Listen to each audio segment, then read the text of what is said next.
Shalom, giving all praises to Yahweh, Bahashim, Yahweh Shah, Bahashim, Wakak Kodash, double honor to the apostles, the bishops, and the elders of Great Millstone, and salutation, rocking out that I push this word of truth and the sincerity. This is going to be a quick lesson.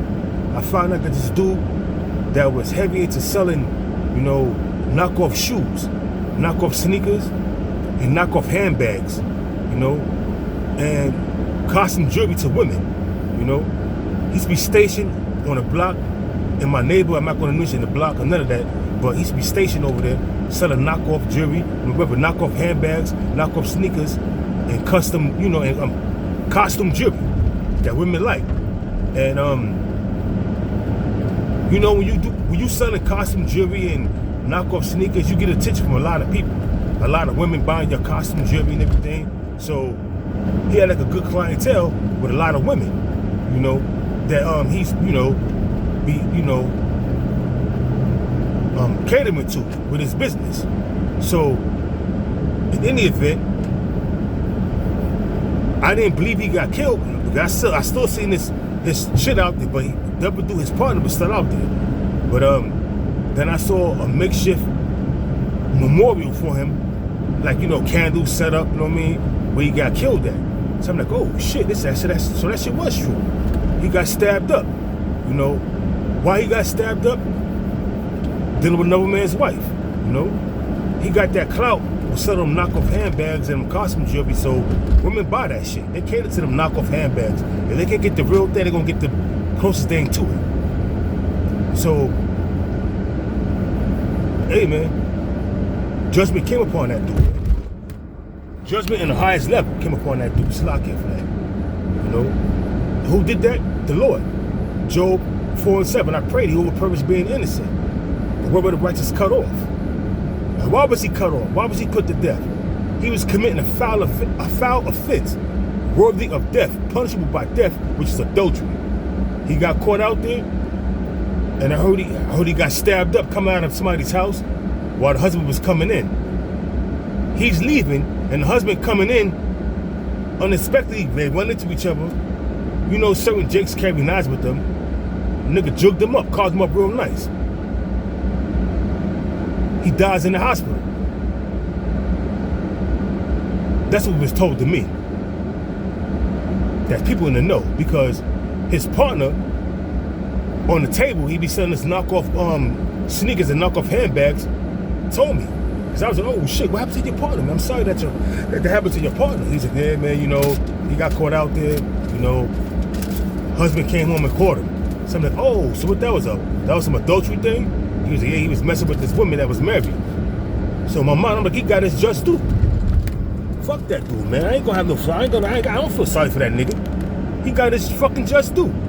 You committing adultery, sleep with another man's wife, grieving him, do adultery and shit, man. So you get your just due. And there's gonna be more deaths and judgments coming, man. Job 4, like I said, Job 4:7. Remember, I prayed you over purpose being innocent. But where were the righteous cut off, man? A righteous man's not gonna be cut off because he's gonna be doing no wicked shit. The Lord appointed 4 kinds of deaths for you niggas out there, man. Jeremiah 15, verse 1 down to 3, man. Keep thinking it's a joke, man. Keep thinking that you could grieve another man, do adultery, and get away with it. And how many times he have done it with different women? He got his little platform out there where he got selling knockoff sneakers and knockoff designer bags, so he got a lot of clout. He got a lot of women customers. And he can know that she have a man, but still try to push up on her. That's how wicked these niggas are, man. And that's why the Lord is allowing Esau to sharpen that sword, man. Esau is sharpening that sword pursuant to Ezekiel chapter 21, verse 9. The Lord is sharpening that sword. Why do you think King David in Psalm 17, verse 13, asked the Lord to deliver him from the wicked, which is thy sword? Who is the wicked? Malachi 1:4. Esau is the wicked.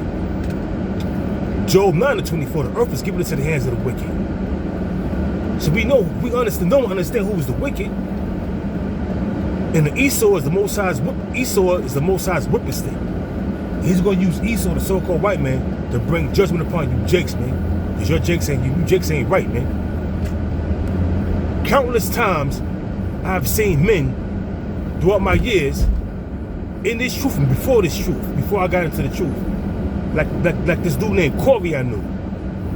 He was a teacher dealing with one of his students' mothers. And what happened was, he was in her house. She was allegedly she was separated from her husband, but he still had the key. And he came in and threw some hot grease on that dude, man. He wound up doing some time, but Corey's disfigured for the rest of his life. Because Corey, that's not his real name, I'm just putting the name out there, was a degenerate, wicked-ass, adulterous bastard.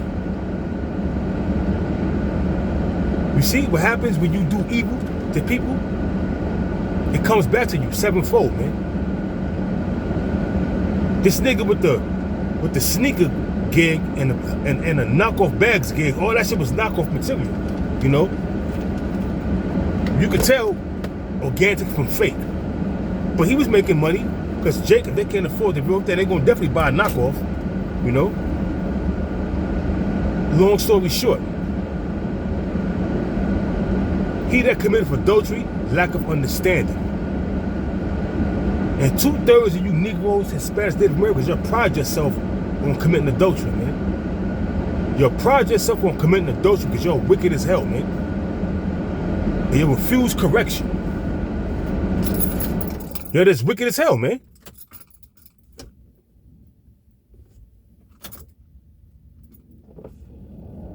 And now, you in a medical examiner's office or the city morgue with a tag on your toe with multiple stab wounds on your body for committing adultery. Was that box worth it? Like I stated earlier, it's going to be more deaths, more destruction, and more judgments coming down the pipe. Psalm 68 verse 20, the Most High bring of judgment, roughly paraphrasing, our powers bring forth the issues of death, man. Our power is the God of salvation, and with him is the issues of death, roughly paraphrasing. Psalm 68 and 20.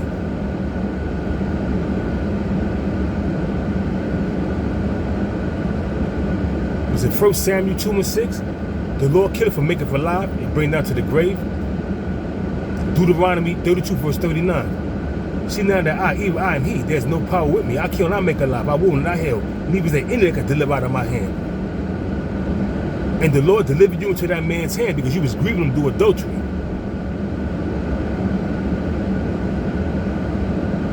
But you know what? The thing is, dude, from what I heard, dude was coming up the stairs and homeboy was leaving out of the house. At what particular hour, I don't know, but this is what it was told to me. He was leaving out the house and homeboy was coming upstairs. And they got into an altercation and he carved him up real nice. Now he's in jail and homeboy's in the morgue. And that bitch should have been chopped up too. But no, she slams the door and locks it and called the police. Because she knows she's in the wrong. And she knows that her husband's enraged. So what she does, slam the door, lock it, and call police. You can't make this shit up, bro. You can't make this shit up. He's in jail.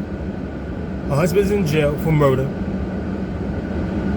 Homeboy's in the morgue waiting for the city medical examiner to embalm him and cut his body up, take out his entrails, and make him a mummy. All because of a piece of box.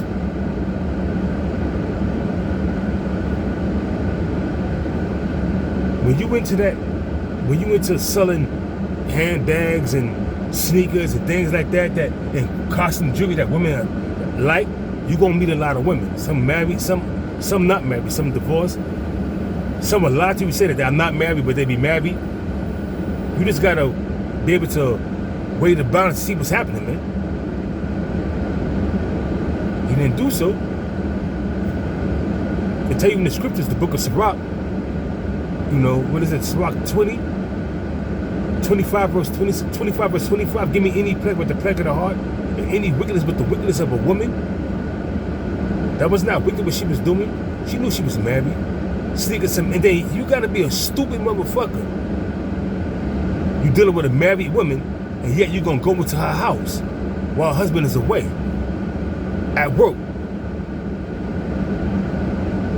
How bold is a man like that, man? To go into another man's house and commit an adulterous act with his woman while he's at work. He that committed adultery lacketh understanding. And this bitch is crazy. She bugged out. She gonna allow this dude to come into her crib. Job 39 verse 17, the Most High deprived her of wisdom. If she had any kind of wisdom and wits about us, she would never been committing adultery, first and foremost.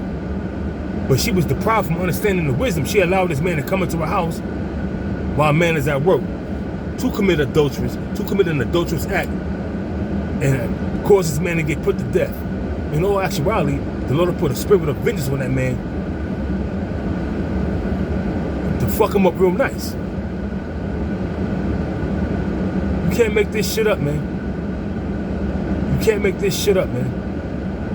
Women are wicked, men are wicked. This truth beareth the victory. This truth beareth the victory, man. Scriptures do not lie. If a man is out there committing adultery, he get away with it one time, he do it again. Ecclesiastes chapter 8 verse 11, because sentence against the evil work is not executed speedily, therefore the hearts of the sons of men are fully set to do evil. That's an evil act, committing adultery, man. But you wouldn't know that, because you wicked. And the Lord brought judgment upon your ass, man. I'm not going to say no more. I just wanted to bring that out. My man I was selling knockoff sneakers. He wasn't my man. I'm just saying. Dude that was selling knockoff sneakers and knockoff handbags and costume jewelry out there, got unalive by dealing with another man's wife. How you like that? Dig that. Shalom.